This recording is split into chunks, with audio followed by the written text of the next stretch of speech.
અને ગોંડલની બાજુમાં વીરપુર, અને વીરપુર એટલે જલારામ બાપાની જગ્યા. આખા વિશ્વમાં એક મંદિર એવું છે કે જ્યાં ના પાડવામાં આવે કાંઈ રૂપિયો ધરવાનો નથી.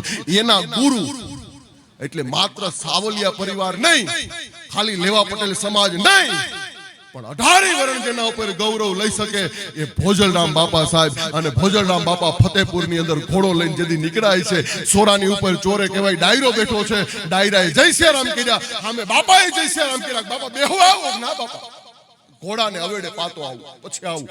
ભોજલરામ બાપા કહેવાય ઘોડાને અવેડે પાવા માટે જાય, અને આ બાજુ ડાયરો રાહ જોવે છે. અડધી કલાક થઈ, બાપા આવ્યા નહીં. આખો ડાયરો જોઈ અવેડે જોયું ને તો ભોજલરામ બાપાએ ઘોડાને ઊંધો રાખ્યો હતો.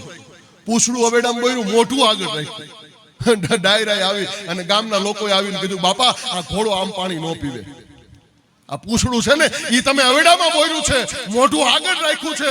આનું મોઢું અંદર બોળો તો ઘોડો પાણી પીવે, બાકી પૂછડેથી ન પીવે. અને તેથી ભોજલરામ બાપા નામનો અમારો સંત એટલું બોલ્યો તો, બાપા આ ઘોડો પૂછડેથી પાણી ન પીવે, એ કે બાપા ન પીવે. અને તેથી ભોજલરામ બાપાએ એટલું કીધું, બાપા મરી ગયા પછી વાસળીના પૂછડે પાણી રેડો અને ઓને પૂગી જતું હોય તો આ તો જીવતું જનાવર છે, આને ન ભોગે. આવી કેટલી અંધશ્રદ્ધાઓ માથે ચાપખા મારી અને આ દેશના સંતોએ મને તમને સાચી રાહ બતાવી છે. સાહેબ ઈ ભોજલરામ બાપા આજની તારીખે ફતેપુરની અંદર જાજો, આજની તારીખે એનો પરિવાર છે, અને સાહેબ મોટું મંદિર જ્યાં બને છે.